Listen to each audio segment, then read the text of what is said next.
que pastores precisam de equipes para executar uma visão e não ficarem sozinhos?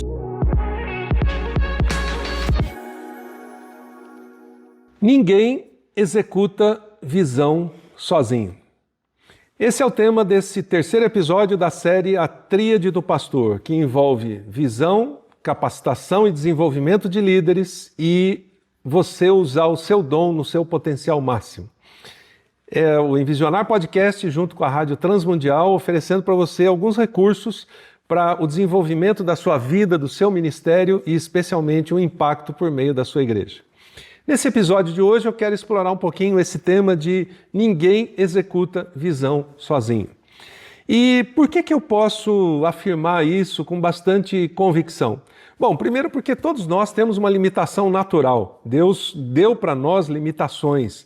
Limitação no nosso corpo, limitação na nossa vida, limitação em termos de força e de vários outros aspectos. Então, naturalmente, a gente tem limitações. Por mais que a gente tente fazer, executar coisas, agregar mais tarefa, dormir menos, fazer mais, comer menos para poder aproveitar o tempo, isso não significa que a gente consiga executar uma visão sozinho. De outro lado, Efésios 4 diz que Deus deu pastores, mestres, evangelistas, apóstolos, etc. para quê? Capacitar os santos para repartir com eles a execução de uma visão e edificar a igreja e levar a igreja a causar impacto no mundo. Então, só pelas razões naturais já não dá para ninguém executar a visão sozinho. Mas, muito além disso, tem outras razões que eu quero apresentar para vocês. Primeiro, algumas razões bíblicas. Você conhece algum personagem bíblico que recebeu uma visão de Deus e a executou sozinho? Não.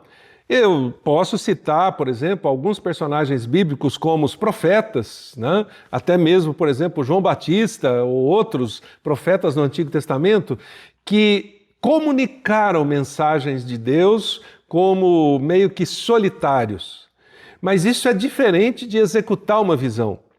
Isso é diferente de, por exemplo, como Moisés, tirar o povo do Egito para levar para a Terra Prometida, ou mesmo José no Egito, ou mesmo Neemias para reconstruir as muralhas e levar o povo a um avivamento, ou mesmo Jesus, que poderia ter feito tudo sozinho, mas resolveu escolher uma equipe para executar a visão de Deus.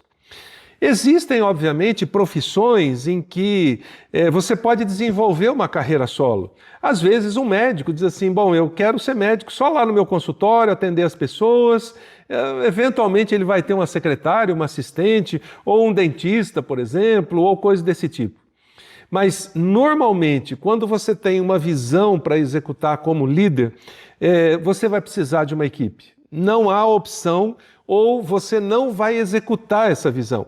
Como eu mencionei, Jesus poderia ter feito tudo sozinho, mas ele trabalhou em equipe, primeiro ele, o Pai e o Espírito Santo, e depois uma equipe de 12 homens que foram os propulsores daquela visão para que ela chegasse até nós 2000 anos depois.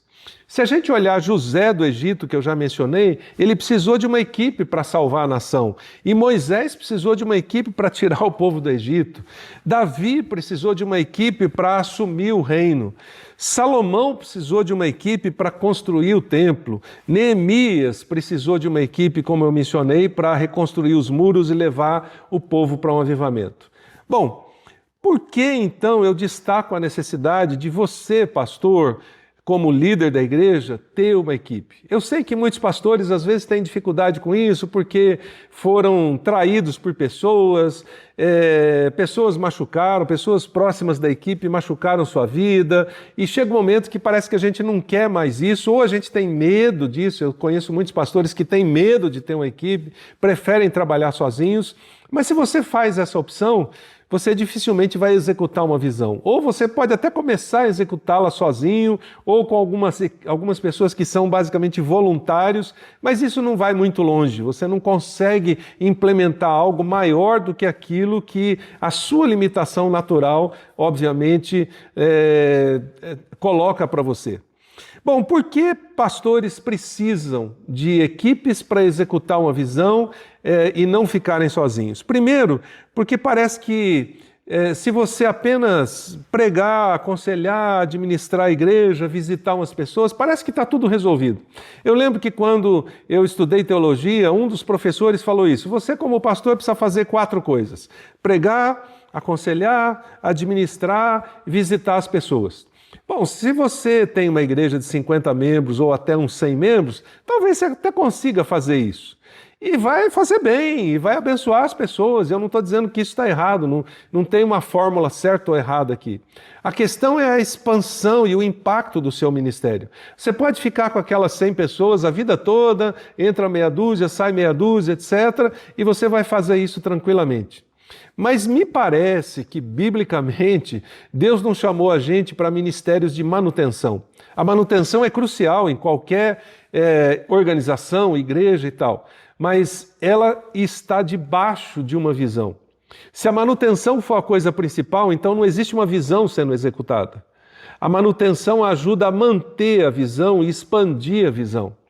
Então, quando a gente olha por esse aspecto, não basta, pastor, simplesmente pregar, aconselhar, administrar e visitar e está tudo bem.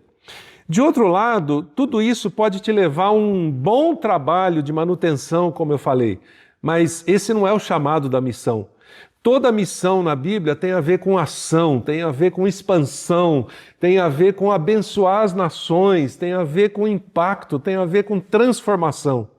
E isso está contido exatamente nesse tripé que eu tenho usado aqui. A tríade do pastor, a visão, a capacitação, o desenvolvimento de pessoas e o uso dos seus dons. De outro lado, sem equipe, você pode até fazer um bom trabalho de manutenção, como eu falei, por muitos anos, mas dificilmente terá condições de executar uma visão. Não vai sobrar tempo e energia para isso. Por quê? A manutenção consome demais.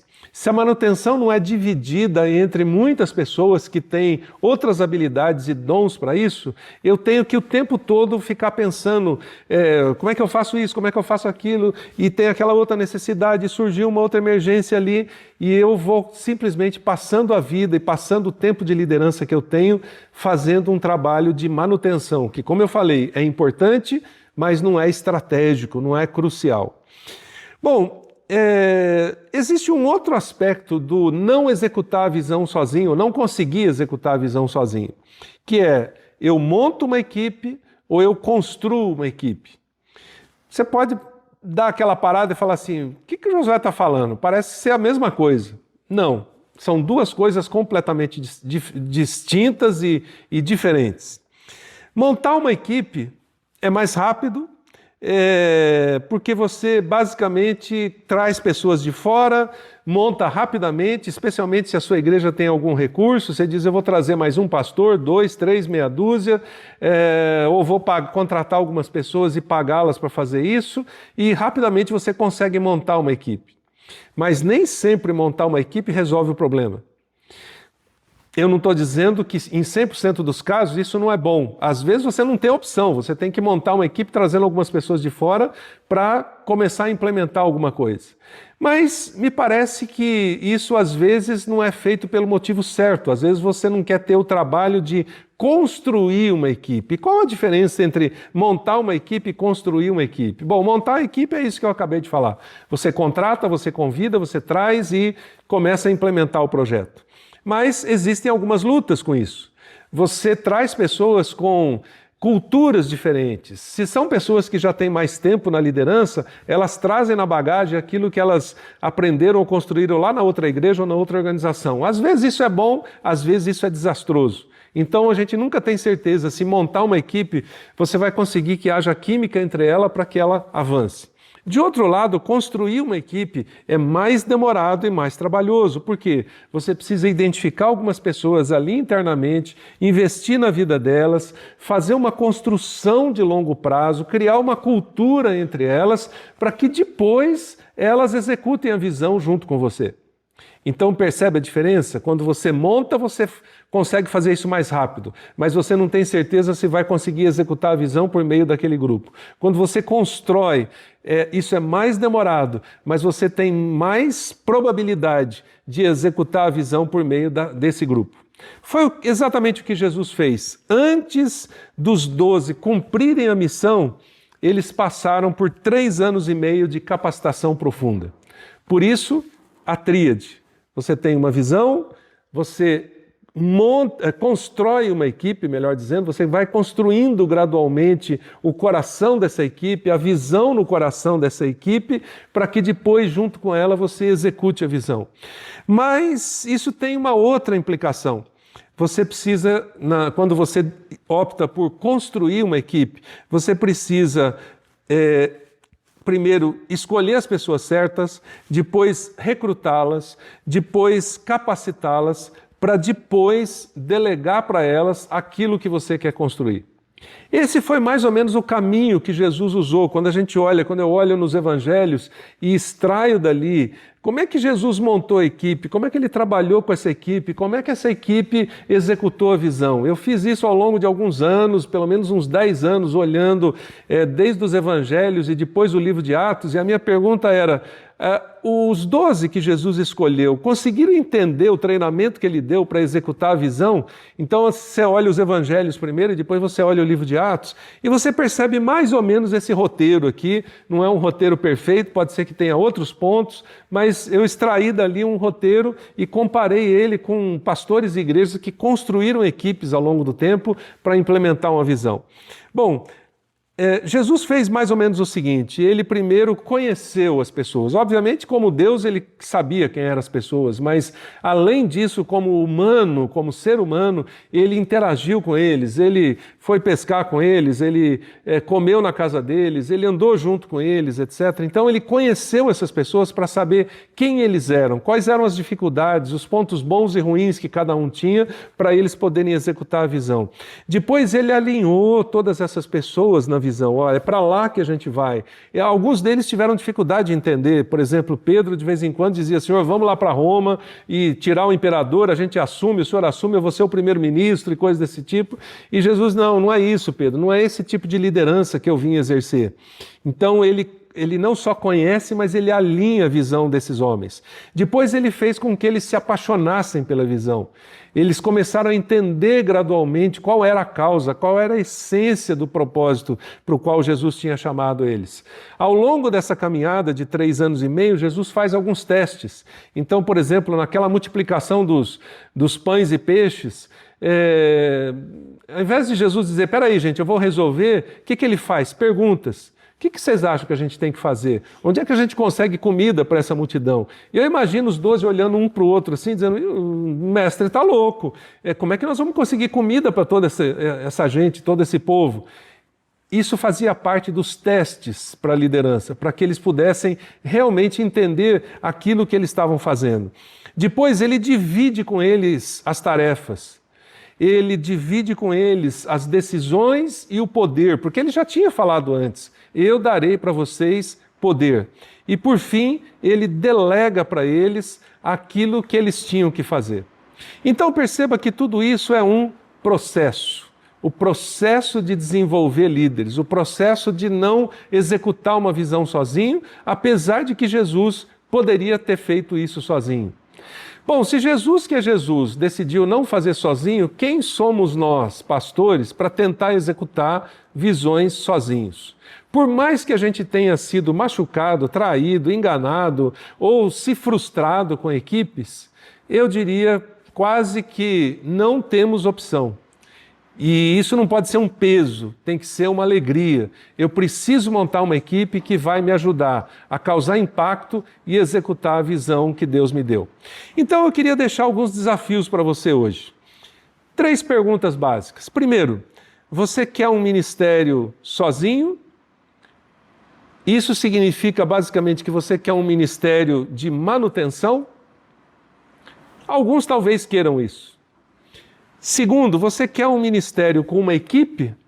Isso significa que você quer executar uma visão e você vai repartir com eles isso. Terceira pergunta, você está disposto a investir tempo para construir uma equipe? Essa talvez seja a pergunta crucial. Porque se você tem uma visão e se você quer executá-la, você precisa investir tempo na construção dessa equipe. Então, não execute ou não tente executar a visão que Deus te deu sozinho. Construa uma equipe. E eu gostaria de ouvir falar da sua história, junto com a sua equipe, executando a visão que Deus te deu. Um grande abraço e até o próximo episódio.